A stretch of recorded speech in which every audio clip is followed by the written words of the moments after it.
Okay now, welcome to this week's edition of Living Your Hope Live. I am your host, Joe Olsson. Well, he's your favorite cup of Joe. That's right, because we never cut corners. We always make a full effort to make every episode great. We never phone it in. No, I just said we don't. Never. I'll talk to you later. Tonight we're going to take you along on a teaching we call The Great Adventure. We're going to have my friend Kevin Greer and his band Broken Wing doing a song called Steal Away.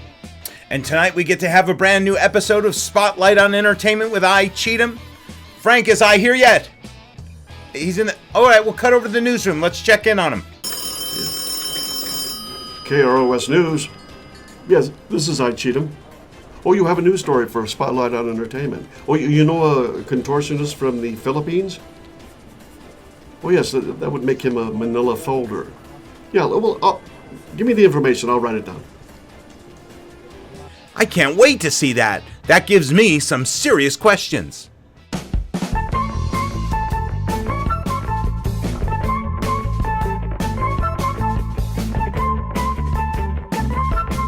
Hey Siri, how are you? I'm happy to be here. Good. Can I ask you some questions? Sure. If nothing sticks to Teflon, how do they make Teflon stick to a pan? I don't think you're taking this very seriously. At what age is it appropriate for me to tell my dog he's adopted?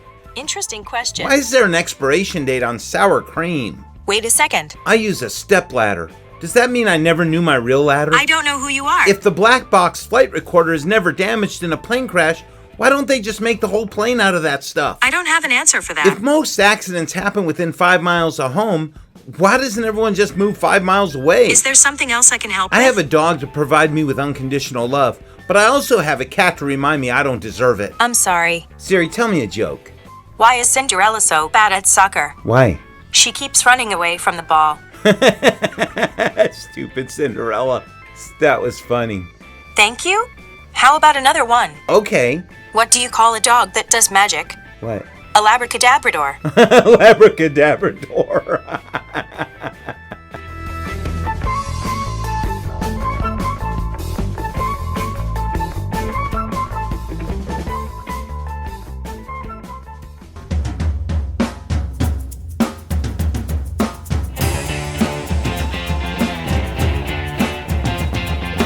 All right, every week we have a meeting here at 7333 East 22nd Street at 6:30 on Wednesdays. We call it Living Your Hope in the Lobby. We watch this show together and we fellowship, we talk, we pray, and I invite you to come if you're local or to use this show as a platform for you to have a small group. We also have services here Sunday morning at 10:30 at Living Hope Family Church.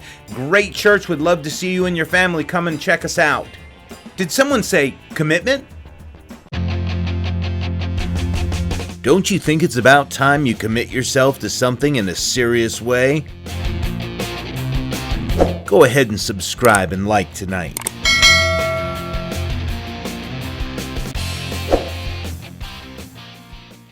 No time like the present. Go ahead and click the link below and get your swag.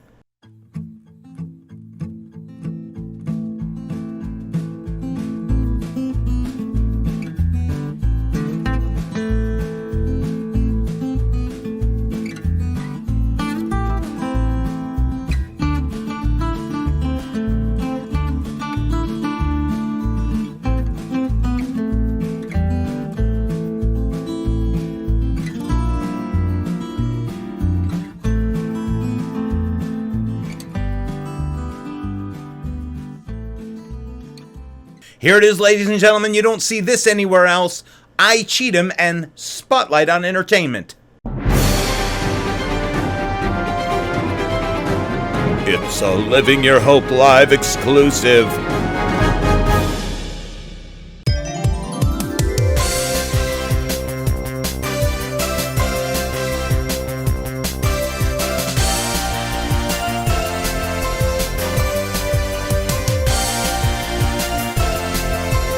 Hey, welcome to the show. I'm I Cheatham, of course, with Spotlight on Entertainment.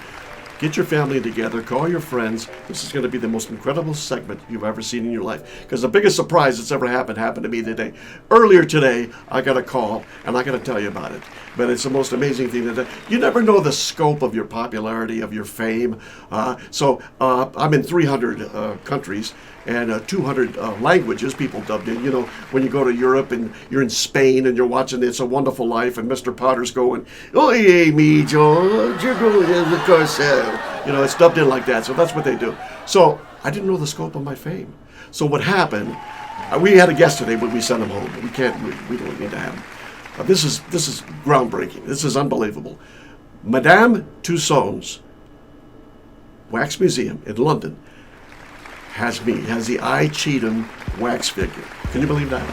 I mean, this is the greatest thing that's ever happened. And we're going to do a live feed. I couldn't fly over there to see this. We're going to have a reception at a party. It was too late for me to get over there, so we have a live feed.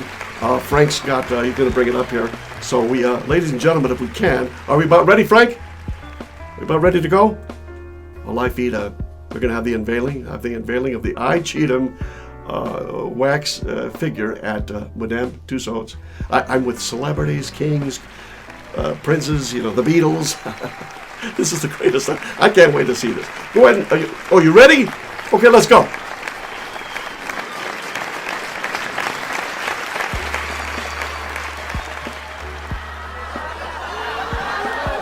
What is that? Are you kidding me?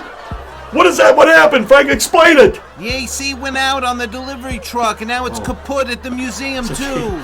AC went out on the truck that was delivering. Now the AC went out at Madame. I'm a pile of wax drippings. Why does everything happen to me? It's not that guest Stevie's left yet. Get him back here.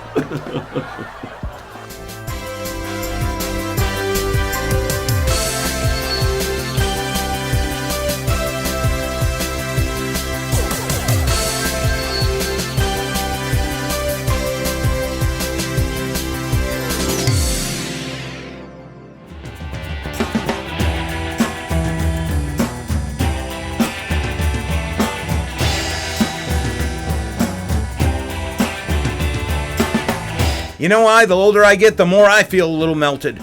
Let's open the Word.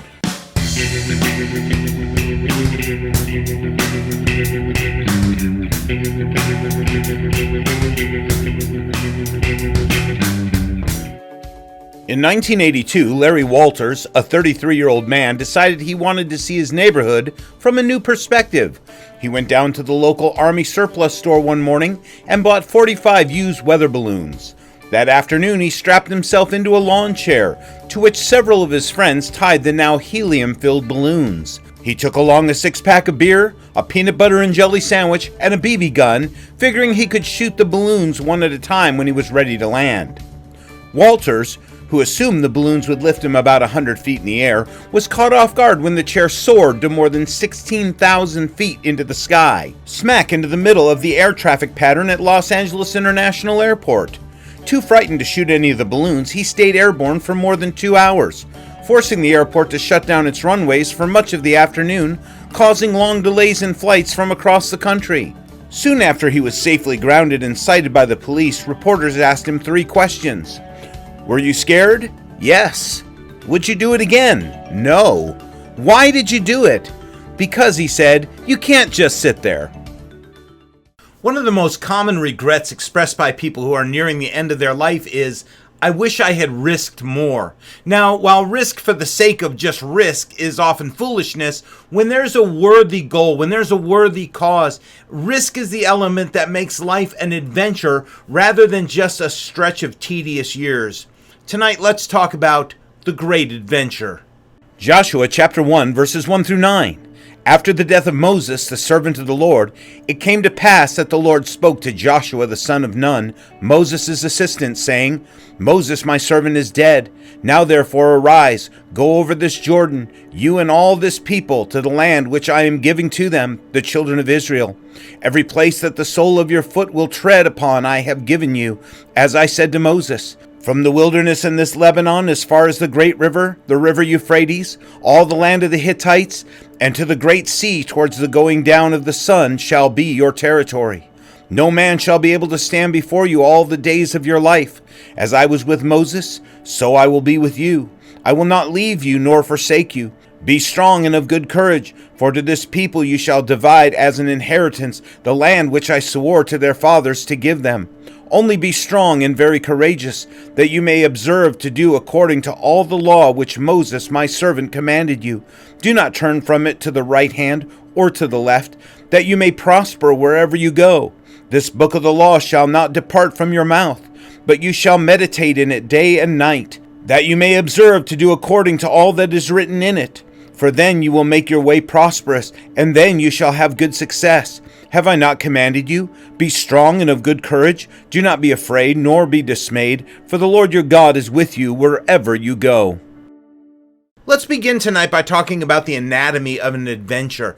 Adventure stories have captured hearts and imaginations for as long as there's been people. Well, maybe not Adam and Eve. Hey, Eve, remember yesterday? That was awesome. Let's break down the elements that make an adventure. First, we need a worthy cause or goal. We must know why we're doing the things we're doing.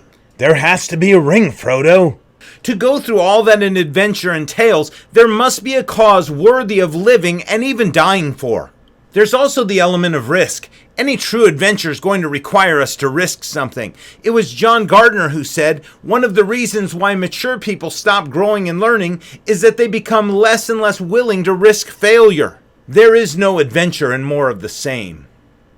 Adrian Rogers tells about the man who bragged that he'd cut off the tail of a man-eating lion with his pocket knife. Asked why he hadn't cut off the lion's head, the man replied, someone had already done that.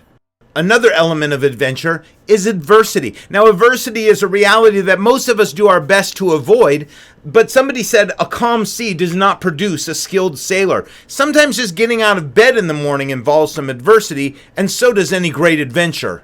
One other element that makes up an adventure is that of courage. A great adventure not only requires courage, it will develop it in us. You can't discover new oceans until you have the courage to lose sight of the shore. True adventures for God are always going to require hope and faith. The Bible is truly one of the greatest collection of adventures in print. Noah building an ark for a flood before there was any such thing as rain to save humanity from destruction. Moses leading God's people out of bondage and oppression into the promised land. Joseph endures years of slavery and imprisonment to rise to royalty in Egypt and save his family and nation. Gideon, who defeated the army of Midianites with 300 men and a plan from God. Elijah, who sees miracle after miracle as he duels with godless leaders. The disciples called out from the routines of life to walk with God in the flesh and bring a spiritual revolution that continues to this day. Every one of those stories involve a cause and risk and courage and adversity. If you're a Christian, you're also on an adventure. We're called out of a life of sin. We have a cause, we have a goal to know Christ, to lead others to Him, and to make heaven our home. We encounter risk. To truly live this gospel, Jesus said we're going to have to lay down our lives. We hold nothing back. There is adversity in a world that's going the other direction, our own flesh that fights against our spirit, and the devil who's a very real enemy of our soul. It takes courage. Christianity is not for cowards. Let's talk secondly about the journey of adventure. There's a vast difference between reading the shortened Reader's Digest version of an adventure and actually living through one ourselves. Here's the thing. We love adventure in theory and in hindsight, but very few people relish walking through the uncertainty, the fear, the doubt, the setbacks, and the adversities when they're actually happening and success is not necessarily assured. For that reason, many people's goal in life is just to maintain the status quo.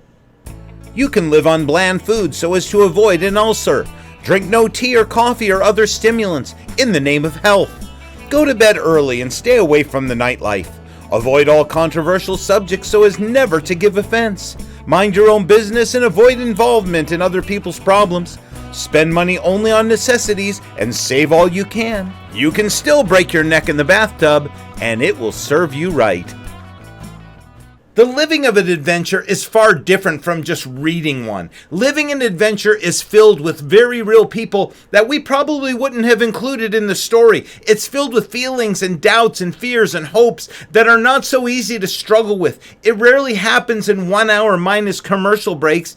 And also, real life includes the mundane, which doesn't stop just because we're trying to have our adventure. Hey, watch out, I'm trying to have an adventure here, huh? In my opinion, the exodus of the children of Israel from Egypt and their journey to the Promised Land is the single greatest adventure ever recorded. When Moses showed up to liberate God's people from Egypt, the real challenge wasn't convincing Pharaoh. God did all the work there. Moses just walked around and said, Told you so. Is your head itching with lice? Oops. Hey, watch out for that frog. Told you so. It was convincing Israel that was the real challenge. As a matter of fact, the whole rod turning into a snake and the leprous hand and the water into blood sign, those came about when Moses asked God how he was going to convince the Israelites, not Pharaoh. The Israelites were fearful to leave Egypt. Chill, Mo. You're making Pharaoh mad. When they left Egypt, they also plundered it. That means they left with the silver and the gold and the treasure. The Bible says they left with a high hand, a hand raised in victory. But their hearts had not changed. They were excited about the whole land of milk and honey thing, but they were not prepared for the journey. Listen to their words when Pharaoh pursues them at the Red Sea. Exodus chapter 14, verses 10 through 12. As Pharaoh approached, the Israelites looked up and saw them, Egyptians, coming at them. They were totally afraid. They cried out in terror to God. They told Moses, "Weren't the cemeteries large enough in Egypt so that you had to take us out here in the wilderness to die? What have you done to us taking us out of Egypt? Back in Egypt, didn't we tell you this would happen? Didn't we tell you, leave us alone here in Egypt? We're better off as slaves in Egypt than as corpses in the wilderness?" They were a murmuring people. Hey, what are you guys saying? Who, us? Nothing.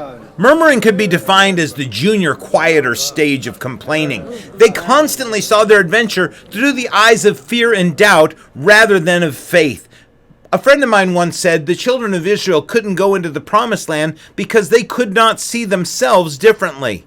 Even when they saw the fruit that the 12 spies brought back, they couldn't get past the giants. So finally God's like, fine, just wait out here in the desert waiting room till you die. They were a lost generation. They left Egypt, but they never entered the Promised Land. In this text that we just read, Moses and that generation had just died, and God is saying to Joshua, okay, it's time to go in now. Now let's bring this all a bit closer to home, because in our own world, we are sailing through some uncharted waters. None of us have ever lived through a pandemic before. I believe we are experiencing and watching the demise of Western civilization. We're living in this culture that will cancel you if they don't like what you have to say. But let me tell you what's in my heart. I see an opportunity for a healthy and a vibrant church with a single heart and mind to say, let's win souls for Christ, let's walk through this life together as God's family, and let's experience the potential of God's plan for us. If we can't see ourselves differently, though, we're never going to enter into that potential. If we can't see ourselves differently, we're never going to enter into the promises of God because our heart is still back there somewhere. We're on a great adventure. We're moving into the unknown and we're seeking the next great thing God has for our lives. Let's talk lastly about the vision of adventure. The place that adventure really happens is in our hearts, when we embrace God's vision for our future. We can easily get tangled up in all the details of an adventure to the point where we don't actually ever go. God told Israel, I'm taking you to a place of fruitfulness and freedom, but they couldn't see past the giants to see the grapes. Yeah, well, what about this and that and the other? Yes, I see all the giants of details, and we're going to have to face those details in our lives one by one. No, I don't know every last detail of how it's going to play out, but I do see us becoming fruitful. I do see us winning souls and discipling men and women and releasing them into the promises that God has for their life, and the rest is just details. My pastor often says, don't sweat the small stuff, and it's all small stuff. I know that individuals and churches just want to get back to normal, but I want you to consider that maybe God is asking us for more. Maybe God wants us to embrace the adventure and the journey that He's trying to take us on, to take us to a place of fruitfulness and freedom. That means we're going to have to walk through this journey with some firm convictions. First, fruitfulness is not an option. Do we keep doing the same and think that we're going to get different results? Here's a fact for you: that will lead to death. A condemned prisoner awaiting execution was granted the usual privilege of choosing the dishes he wanted to eat for his last meal. He ordered a large mess of mushrooms. "Why all the mushrooms and nothing else?" inquired the guard. "Well," replied the prisoner, "I always wanted to try them, but I was afraid to eat them before." Let's try something different. Let's not settle for anything less than fruitfulness, because that is settling for death. Another firm conviction we need to have is that God goes with us. In our text, God says to Joshua, "As I was with Moses, so I will be with you. Do not be afraid, nor be dismayed, for the Lord your God is with you wherever you go." Joshua takes off into the promised land. He flattens Jericho and then gets stopped dead at the next little tiny town called Ai. There is uncertainty. There are setbacks. There are unforeseen details. But above all, there's a confidence that God is there and that it's all going to work out in the end. We also have to have the firm conviction that we're willing to risk. Are we still willing to roll the dice for God? Are we still willing to take some chances and step out and see what God will do? Are we still willing to stretch our faith? Hudson Taylor, the great man of faith who founded the China Inland Mission, integrated faith and risk. He said, "Unless there is an element of risk in our exploits for God, there is no need for faith." Here's an idea. Let's stop seeking after our comfort and our safety. Let's chase after God and let Him see to our comfort and safety. Let's have an adventure. There was a very cautious man who never laughed or played. He never risked, he never tried, he never sang or prayed. And when one day he passed away, his insurance was denied. For since he never really lived, they claimed he never died. I've said this before in other messages, but it bears repeating. It's not just about where we're trying to go. It's about who and what we become in the journey. The children of Israel left Egypt. They crossed the desert. They got to the border of the promised land, but because they had not paid attention to who and what they became along the way, they could not enter in. They saw the Red Sea part. They saw water come out of the stone. They saw manna from heaven. Their shoes never wore out. They never got sick. And in all of that, they miss God in the process. It's not the critic who counts, not the man who points out how the strong man stumbled or where the doer of deeds could have done better. The credit belongs to the man who is actually in the arena, whose face is marred by dust and sweat and blood, who strives valiantly, who errs and comes short again and again, who knows the great enthusiasms, the great devotion, and spends himself in a worthy cause, who, at the best, knows in the end the triumph of high achievement, and who, at the worst, if he fails, at least fails while daring greatly, so that his place shall never be with those cold and timid souls who know neither victory nor defeat. It's adventure that gives life meaning. God made salvation an adventure. It involves risk. It involves adversity, courage, a worthy goal. If we want to enter into the promise of fruitfulness, we're going to need to guard our hearts. We must be willing to risk. We must pay attention along the way to who and what we are. Now, every journey begins with a first step, and the first step in a spiritual journey is always salvation. It's coming to God and saying, "God, I'm a sinner," asking Him to forgive you and coming into a relationship with Him. If you realize you need that as you're watching this tonight, I'm going to say a simple prayer. I believe if you'll agree with me as I pray this, God's going to honor that. Let's pray. Lord, I thank you that you have put us on this great adventure of knowing you. God, and we come to you and we confess that we're sinners. God, it's our sin that keeps us from knowing you. It's our sin that keeps us apart from you. God, we ask that you would forgive us our sin. The price that Jesus paid on the cross paid for my sin, God, and I ask you to forgive me for that. Lord, let me know you from this day forward. We ask that we would walk in relationship with you, God, that we would enter into the fruitfulness and freedom that you've promised for our lives. My friends, stop focusing on the uncertainties of life. There's an adventure happening right around you right now. Embrace it. Don't give place to fear and doubt, and especially to murmuring. Here's a treat for you tonight. This is my friend Kevin Greer and his band Broken Wing. This is a song called "Steal Away."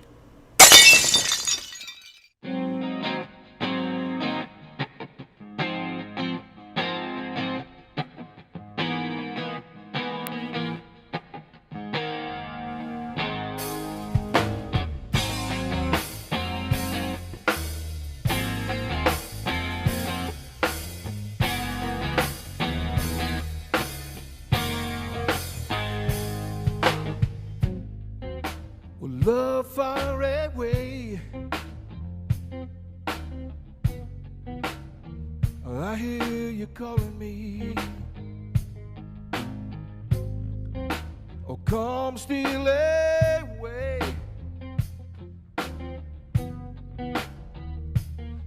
my darling.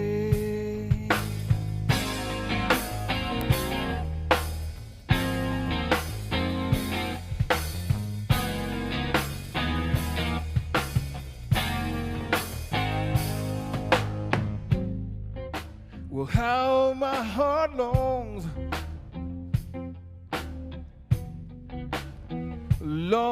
for your embrace. Well, it won't be long. Soon we'll be face to face. Steal away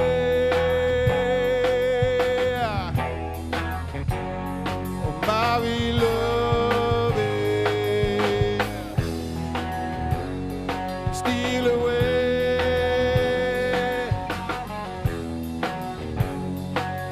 my only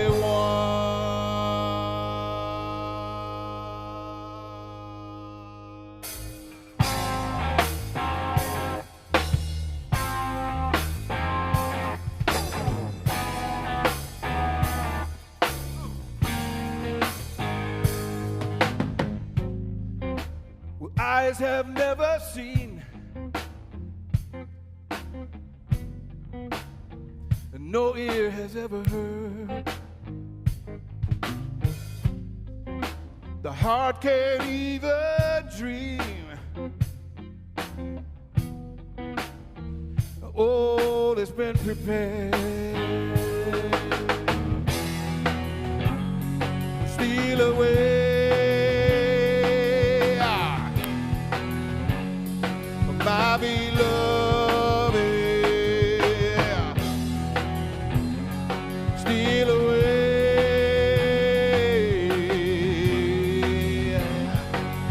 my only one,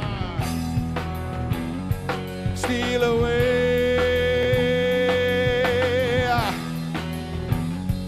my beloved, steal away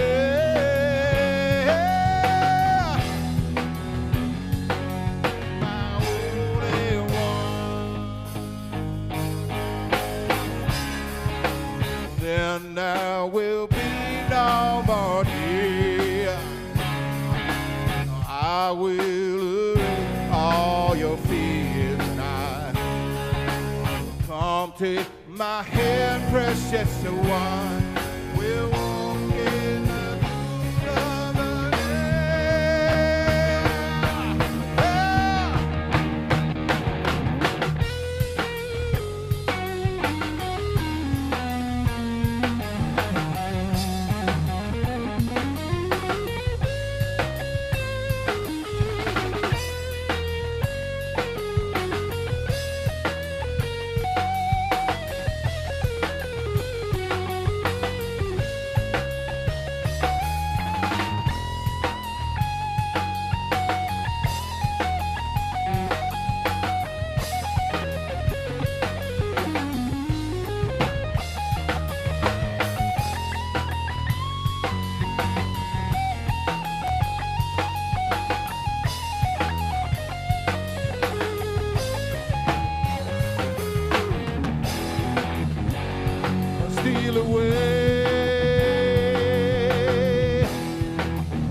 Well, the Lord bless you tonight. You live in your hope this week, and I'll see you soon.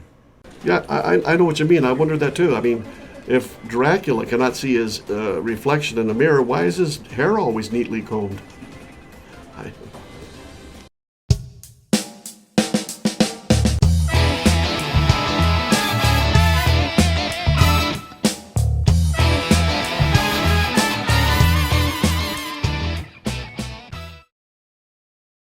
Hey now.